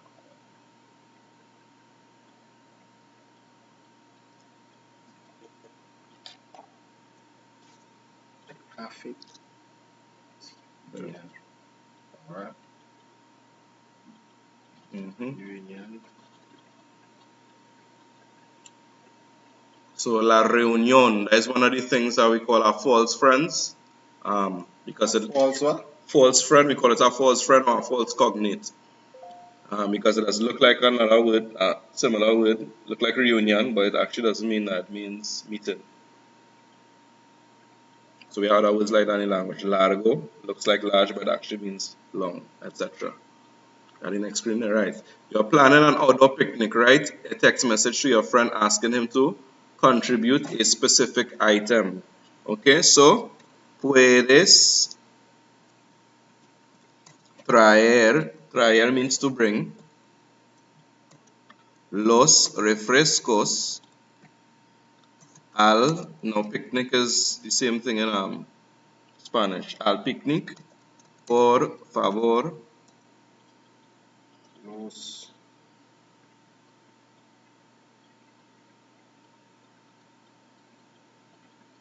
So for Anon 7, excellent. El lugar de la reunión ha cambiado, not caminado, but cambiado a la oficina del director. Excellent. So I given simple examples, but the person so elaborating more is fine, right? Question G. Your friend from Panama will be visiting your country. Write a message she sends indicating one place she would like to visit and why. So to state something you would like is me gustaría, right? So let's say me gustaría visitar la playa de Maracas Porque, so this is the reason why they would visit now. And porque hints at reason or explanation why. Porque quiero probar bake and shark. And you make sure and put that in inverted commas. So probar, I purposefully use probar because most persons may have want to use comer. Now I could use comer as well. I want to eat bake and shark. But probar means literally to try. Like if you want to try some food, specific food item, Yeah, they put this or in drink, bake and shark in what do you call it? Quotation marks, yeah. because you're quoting our English text. But yeah, that's the name of the food, Yeah. right? Right. So look, Miss Bain helping us out here. So she gave an example. Me gustaría visitar el parque zoológico para ver los tigres. I'd like to visit the zoo to see the tigers. Quisiera visitar los jardines botánicos para ver las flores locales, to see the local flowers, something like that, right? Next question. I'm trying to speed up now. Oh, next question. Yeah. I in days trying to learn everything. There's been a lot, but there's been a lot. As you learn this, you learn the exception there, and then you sort of instance here. Right. Next question coming through. Some of these YouTube names here. Your cousin abroad, we have one before that, no? Okay. That's This is the last one? BCDFGH, nice. yeah. Your cousin abroad wants to know about school rules. Write the text message you sent telling him about 2 important school rules. So, dos reglas importantes en mi escuela son, 2 important rules are, so you're stating something, yeah? Son no comer en la clase y no jugar en el pasillo. So 2 important rules in my school, reglas is rule, are no eating in the classroom and no playing in el pasillo. Pasillo is the corridor. It's an example where you don't want to use the ando again for no eating. Yeah. So no fumando, you'll see no fumar, and well, you know, as we have the influx of Venezuelans here, you will see a lot of Spanish signs in public places, and you will see no fumar instead of no fumando, right? So, as I said, if the action is not in the process of taking place currently, use the infinitive. So you want to say no smoking, the person not smoking right now, safer bet, use the infinitive form to mean smoking. No smoking, right? No fumar. So there's no fumar. There's no fumando. Correct. There's actually no fumar.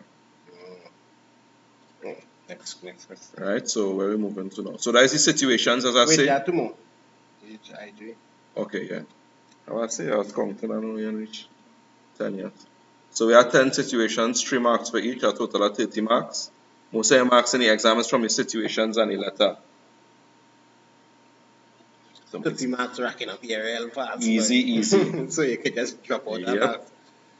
You cannot attend school today. Write a message to your friend giving them the reason for your absence and asking a favor. So no. Can you use English here? Just asking if it wouldn't be easier to keep it all in Spanish. What should mean? Wait. Somebody asked one? Oh, probably. Well, yeah, you can talk in English, but give your answer in Spanish. When you say you use English, you mean with me speaking or is that what you mean? No, speak in English, brother. Can you use English here, prof? Eh? Just asking if it would be easier to keep it all in Spanish. I didn't fully understand the question. Maybe you could give us some clarification, MS. Right. So, no asisto. So, this is another one of the things that we call a false friend, right? Asistir is the verb. It looks like to assist in English, but actually means to attend, right? So, no asisto, sorry, la escuela hoy porque porque estoy enfermo. Hey, I forget to note accents and things. Yeah. So you gotta Pero puedes mandar la tarea, por favor. Yeah. So I am not attending school today because I am sick, but can you send me the work, please? Or I find that kind of long and wordy. You could have stated differently. You could say, puedes mandarme la tarea de hoy porque estoy enfermo y no estoy en o no asisto la escuela hoy. assist while attend. Mhm. Not assist. Yeah. No estoy. I won't be. Right, so I'm seeing announce of an answer. But remember, you have to ask a favor. So you have to pay attention to the situations. That is why I asked to send the homework. So it's not just about explaining your absence or giving the reason for your absence, but the second part is to ask or request a favor as well, right? Nice. And the last one, you did not complete a chore your mother asked you to do, right? The note you leave for your mother. There's no Nothing occurs, you know, sir. leave it note for your Yeah, mother. it's not giving a reason for not doing the chore and saying how you will make up for it. Okay. Alright. Okay. So Kyle, you wouldn't say mi cabeza duele, but you would say me duele la cabeza. But that's excellent. Pero por favor, mándame, por favor, manda la tarea. Come on, delete that person. Like the same person. There's thing them follow while on. I pay man a time out, but that is,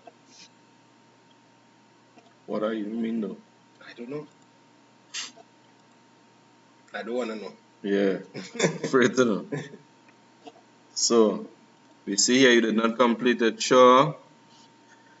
I didn't know silly for your mother giving a reason and saying how you will make up for it. Mama, lo siento.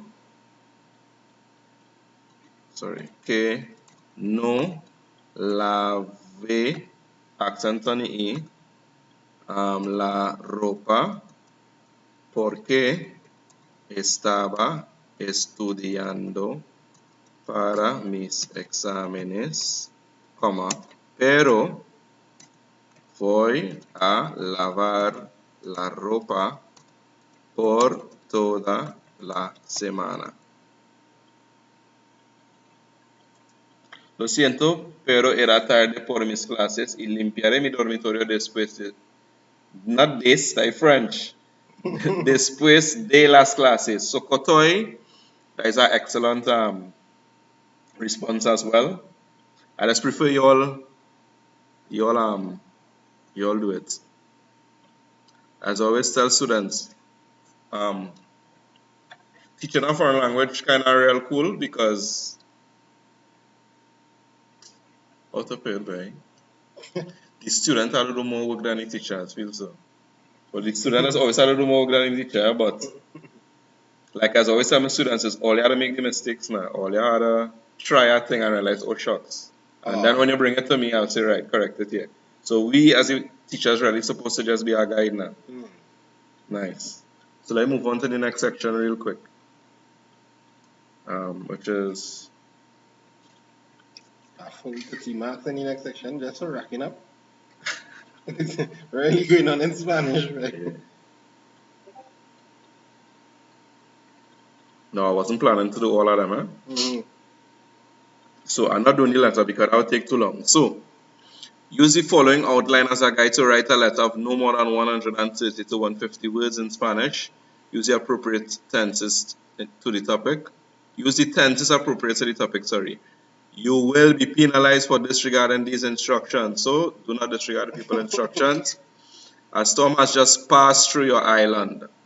Write the letter you sent to your friend in Costa Rica, telling him or her about the storm. Be sure to include details about the storm, preparations you made for the storm, how the storm affected your family and neighborhood, and how you plan to prepare for future storms. Now, let me give this hint. I find travel and accidents because of natural disaster. Those are two very popular topics that has come for the letter. So make sure that you're very familiar with vocabulary on travel and vocabulary on natural disasters. You always have some kind of thing to say about you went on this trip and you had to come back for this reason, or you spend this trip here and this happened, or you would like to go on this trip here and what you intend to do. So travel and natural disasters, make sure you know the vocabulary on those things. So I'm not writing this whole letter because we wouldn't finish the paper to it in time. Right, But so bring up the next thing. no, key things. I just want to mention some key things where I was talking about how you could bring in the subjunctive and stuff, right? So la tormenta, la tempestad, nice. I've seen some persons put that. So I like to teach my students this. In your introductory paragraph, you can include the subjunctive. How? So this is the format I like to tell them. You have your dates, and the dates should all are writing it in the chat for people to see. If you go back and look at the subject reports, you would see where CXC has penalized persons for writing a simple thing as the date incorrectly. So always start off with your city. So for instance, if it is we in Guyana, a city in Guyana is Linden. So you put Linden, comma, and then the date. Today is the 8th. 08 de Julio. Common letters. Yeah, I think yes. Linden. Uh-huh. That one. So Linden, comma, 08 de julio de 2020. Use that format for the dates. Do not spell out your words. You wouldn't get extra marks and make more words by writing out your words, your numbers and words, right? So write your city, where you're writing from, comma, and the date, write it like that. Nice. Then your greeting, querido or querida. Querido if it's a male, querida if it's a female writing too. Mi, tia, mi, amigo, mi, whatever, muy querido. That's a longer word, a longer way of thinking it. And that is your introduction. Yeah, I've seen Renee standing up there. Shout out. Shout out Linden. So Hey, make it simple. Pressure in the camp here, right? I can fish out the water. Right now, I just ascribe. Right? Would they penalize you for omitting the city? No, I don't think. The date, make sure and write the date correctly. Yeah? I've seen in some of the subject reports where they said it's not necessary to put the address or like a full address as in number 28, this street, that city, etc. As we would in English, it's not necessary. But we put the greeting, querido or querida, depending on if it's male or female, and then you begin. Your introduction should do two things. Inquire about the person's well-being and state the reason for writing your letter, right? So you can inquire about your person's well-being like this. Hola, whoever, let's say the person's name is Susana. ¿Qué tal? Espero que todo vaya bien con tu familia. Now, that's use of the subjunctive there, and that's a phrase we can use of automatically. Espero que todo vaya bien con tu familia. I hope that everything is fine or everything goes well with your family. That is something you can learn off, and automatically by including the subjunctive, you will receive some marks for mastery of language. Mastery of language, they CXC marks on a band. So you have the excellent band, the very good, the good, satisfactory, etc. So when you use certain things, you automatically place yourself in that band. So use of the subjunctive, for instance, is one of the things that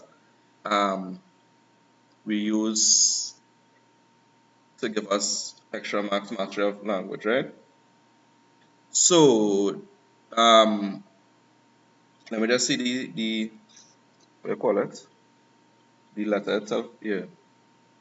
So they say a storm has just passed through your island. So we know by just passed, we know that automatically we're not talking about the present or the future. That is the past tense. You could even use the perfect tense here, aber plus the past participle, but we won't go into that too much right now, right? So the storm that just passed, and you write a letter to a friend telling them about the storm. So you inquire about the person self.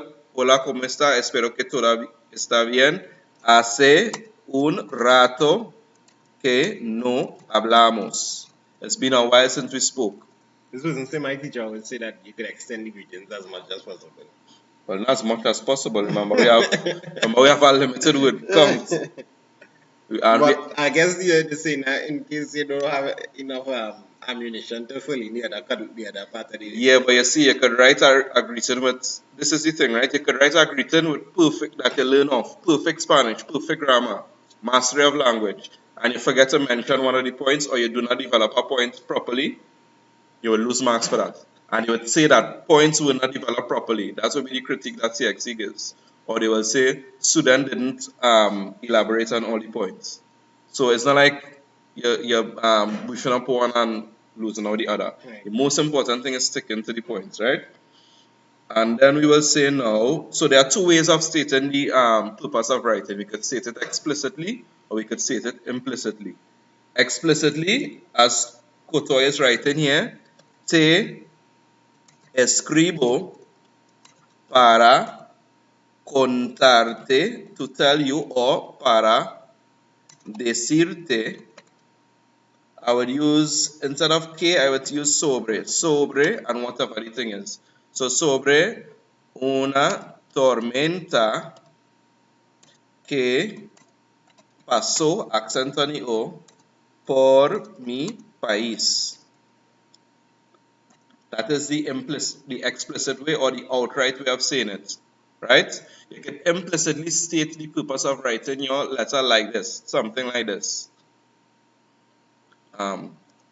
Experimente, I experience el peor, or let's say la peor experiencia de mi vida. What is that? Bad experience? Worst. I experienced the worst experience of my life. So that introduces the fact that you're going to speak about a horrible experience, but you're not outrightly saying that the experience was a storm. You could even say, accent on E, the last E in experimente. Right? You could even say experimente la peor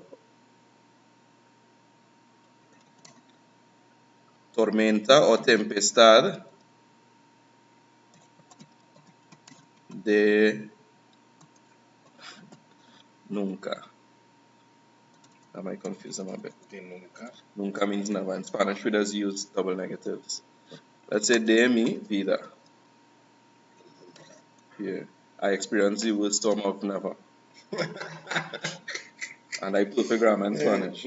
Right? Experimenté la peor tempestad de mi vida. I experienced the worst storm in my life. Okay, I don't know. And what I like to say to students, let me see the question again there, is the first 2 points, usually we have 4 to 5 points, right? So details about the storm and preparations you made, let that go in the paragraph immediately after the introduction. And then how the storm affected your family and neighborhood and how you plan to prepare, you group those in another paragraph, and then you have your concluding paragraph where you give farewell and that sort of stuff, right? So, details about the storm, you could say, la tormenta destruyó, the storm destroyed, todas las casas en mi vecindad, all the houses in my neighborhood. En la calle, there was this and that, etc., right? There were people some people died, etc. Antes de la tormenta, before the storm, we did this and we did that. Compramos mucha comida o muchos comestibles en el supermercado. We bought lots of groceries in the supermarket. Compramos velas también, we bought candles, etc. So the details and the greeting that could go what in the first paragraph you're saying? The greeting By itself. Yeah. So your greetings here. In your introductory paragraph, and I would say that you include or you state the purpose for writing in your introductory paragraph as well. Right. The thing is, when you follow that format and you develop stuff, so like you say 3 to 4 lines or like you say 3 to 5 lines for these 2 points here, most times you find yourself reaching inside the word count of 130 to 150. Nice. So that's how I write the letter. And then what the details and preparation you bring in the next paragraph. Right. I want body paragraph. Like paragraph 2. Nice. And then paragraph 3 is the other 2, and then you never end abruptly, right? Don't just you tell them that and then you bust the tape. No. Pues, a nice way to not end abruptly, you could say, pues, well, es todo por ahora. That is all for now. Saluda a tu familia para mí. Greet your family for me. And these are stuff that could be used in any circumstance, no matter what you're writing about. You're talking to your friend, you tell them about this thing, and then after you when you finish that, you basically tell them, well, you know, later we will talk that sort of stuff. So a person like me, who, if I had to learn Spanish and do this for an exam, coming up this exam here, I would have learned off greeting, learn off ending, and then I'd have start working on my vocabulary and just mixing and matching. Correct. You don't tell me storm and disaster. Natural disasters and travel. And travel, so I don't know about travel. And practice. Shopping, what is another thing that could come? Natural disaster. You went on a trip and you're buying something somewhere. Yeah, that's all that stuff. I see somebody say bust the tape. I've doing that in a while. Nice. So we go on to the next section. One time, we're looking for time, we have 13 minutes remaining. Contextual dialogue. This does give people problems. Problems. This? Yeah. Now, I'm going to teach you what you would use, because most times with the contextual dialogue, people find they just don't know enough to write. They don't have enough to write. And they end up being incoherent in the dialogue. Now, unlike the letter, which is a one-way communication, you have to wait to get it from the person. The contextual dialogue more come like a text message, or you have a WhatsApp between person. You know, like if you're in a WhatsApp group chat, you have to make sure and pay attention to what was said before, in order to guide what you say now, or for how your contribution to the topic. Add any context. Right. So with the contextual dialogue, you have to pay attention, I like to say, to 3 main things. The cues that CSEC tell you have to include, / the instructions. So the cues will be in the instructions. That is the first thing to pay attention to. The second very important thing to pay attention to is /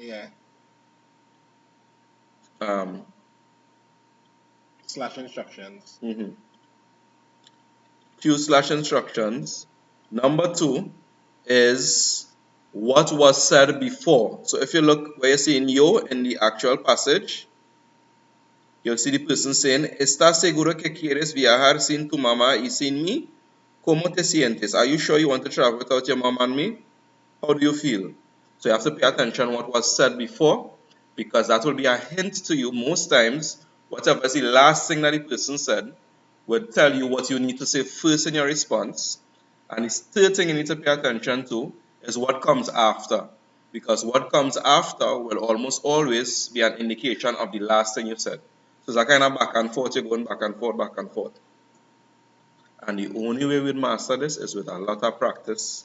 It's a flow. It's a flow. So I want to say you have to flow so that down with this one say you say, this one say you say. Exactly. So you're paying attention to the cues, which is this. Nice.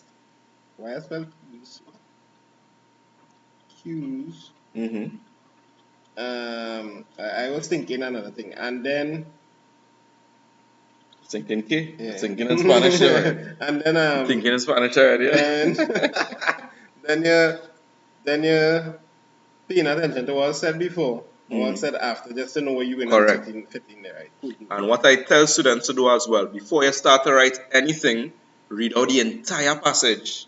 Because say for instance, you might get later on in any passage where they say to you, one of the things you have to include is, let's say, a promise to keep in touch while abroad, right? You're promising to keep in touch while abroad, but it might be some specific thing about keeping in touch while abroad. So say for instance, I've seen in the instance where you have to, the last cue that they give you is you have to give a new date or give an alternative suggestion to meet. So the dialogue that I was writing is you and the person talking, you and the person was supposed to meet up, and you're talking to them, tell them why you couldn't meet up and what's happened, and you have to give a suggestion as to a new date. But they already put in a suggestion as a new date. The person say, okay, see you Friday. So you were supposed to suggest before that we'll see each other Friday. But if you didn't read through before, you might have said, well, I will meet up with you next month. So you throw off the whole coherence of your contextual dialogue there. So you have to make sure and read through, understand everything first, as best as you could, what is being said, and then start to follow on writing based on what is being said, the instructions, what was said before. The last thing will give you a hint on what you're going to include now, and what is said after. That will give you a hint as what it is I say before. That sort of stuff. Nice? So practice, practice, practice. Get you a teacher to correct. And unfortunately, you can't do this on your own. And it's a very guided process where the teacher just sit down with you or look through and then tell you, hey, you make that mistake, that mistake, that mistake. You're supposed to express it like this instead. Nice. We could go straight to the letter, the reading comprehension. Right. We are 9 minutes, so we're going good. I should be able to finish off this in 9 minutes for the 2 hour. Yeah, get a teacher that you can work with and that will help you sit down and practice. You write a letter, they correct it for you, a contextual dialogue. You write your situations, they correct it for you and explain that kind of thing. You absolutely need that for exam preparation purposes.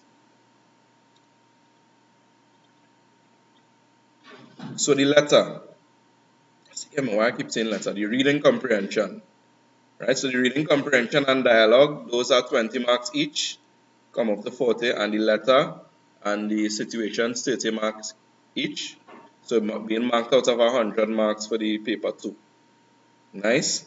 So first and foremost, pay attention to the title. The title always gives you a hint towards some question that has to be answered within the passage. So always, always, always pay very close attention to the title. That's one. Number 2. Wait a second, scroll down. Oh, scroll down? Yeah, to the questions on there. Yeah, that's good.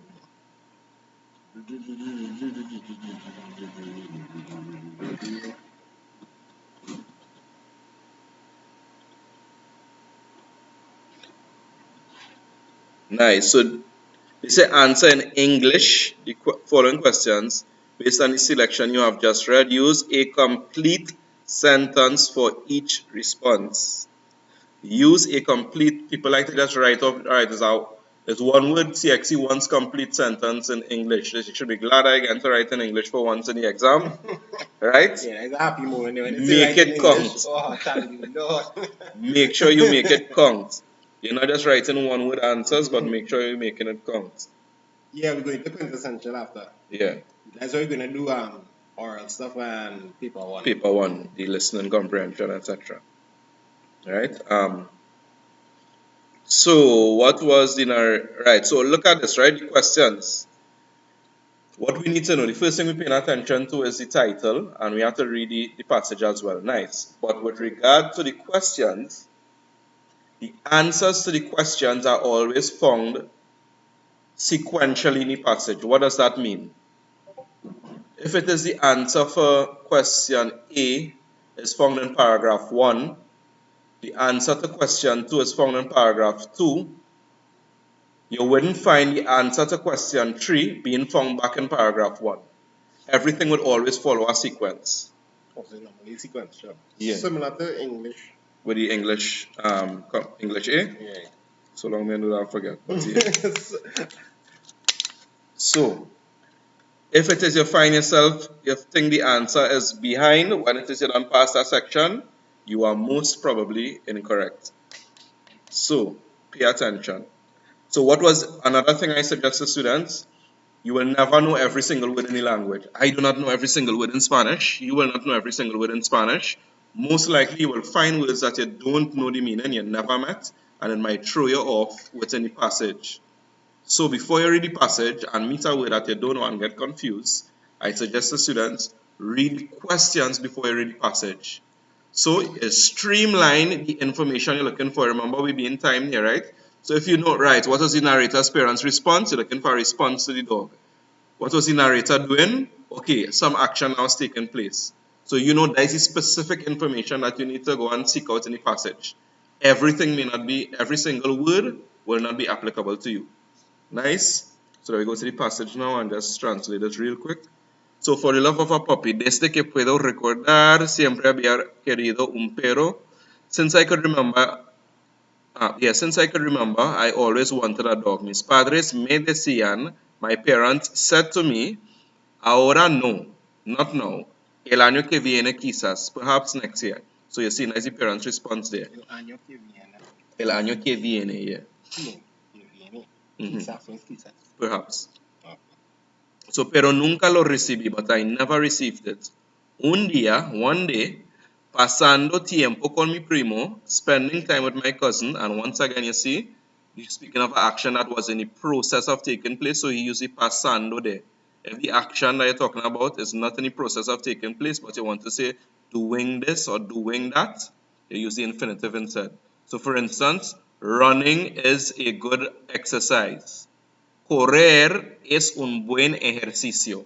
Not corriendo, because you're not running, you're not in the process of running right now, but you're just talking about, hey, this activity that we call running, right?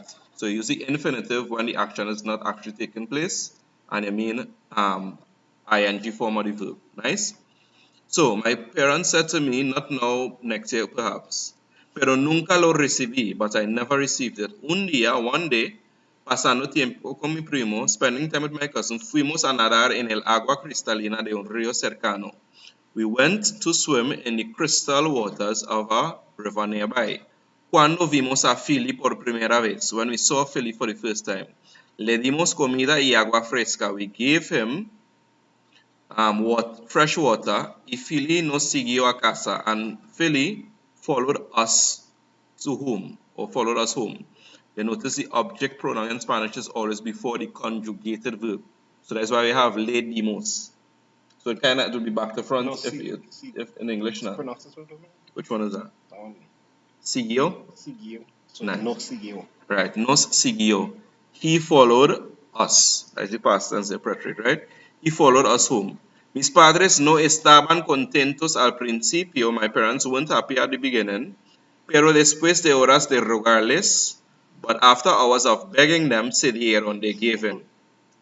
This is les there is the object pronoun again. And I never figured what this was.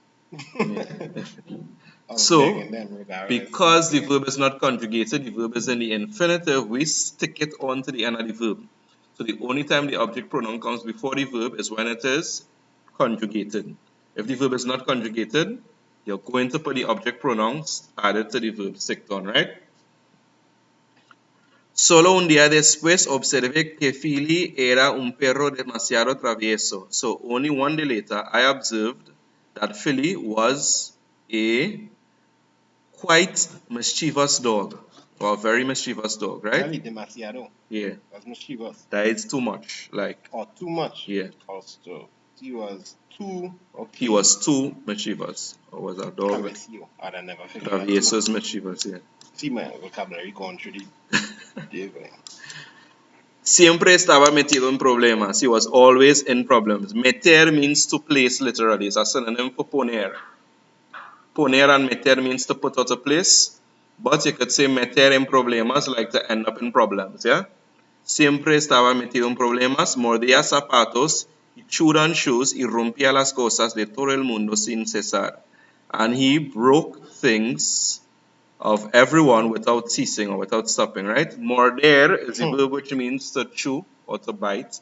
You could also use machacar, M-A-C-H, M-A-C-H-A-C-A-R.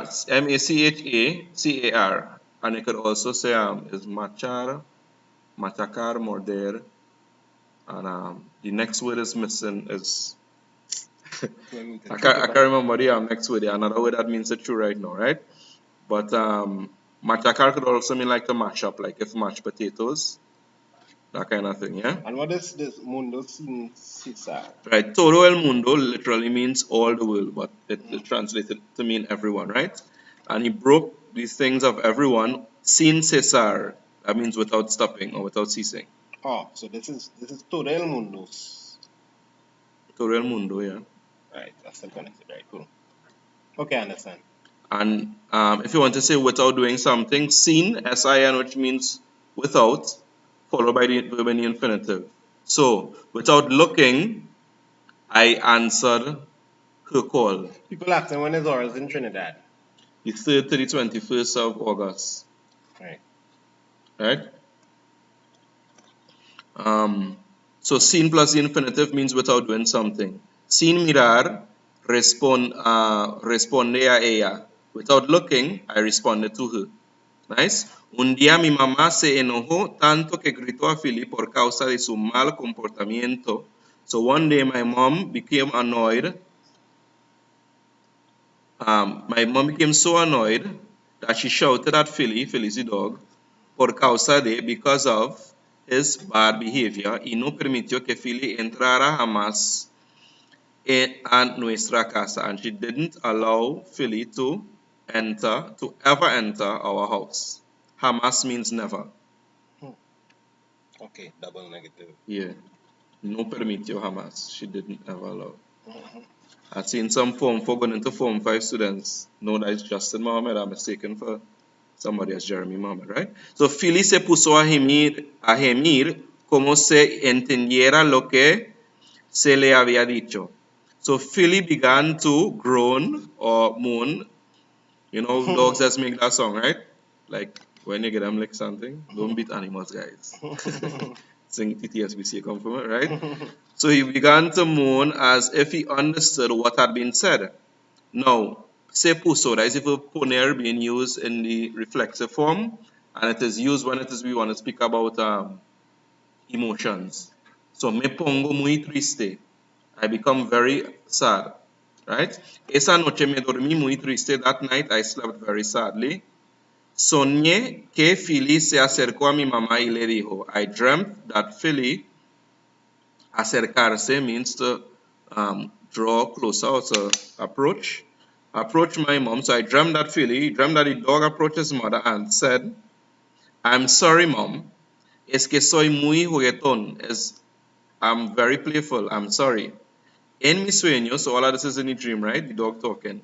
En mi sueño, in my dream, Philly y mi mamá se abrazaron. Philly and my mom hugged each other y todo estaba bien. And everything was fine.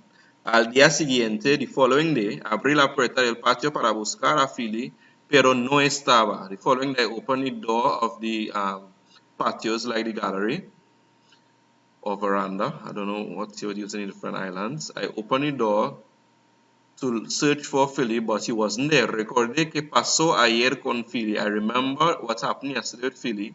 Y comencé a ponerme nervioso.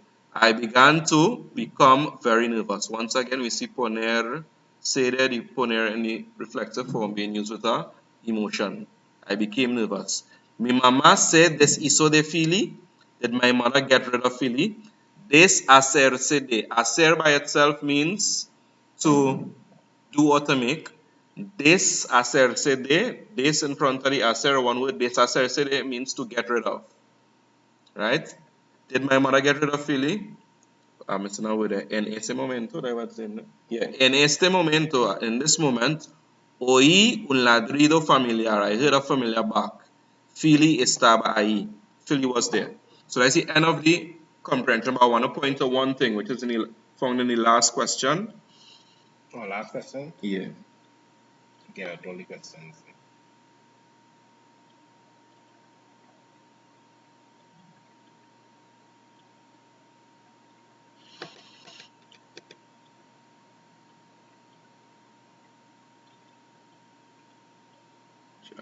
Nice.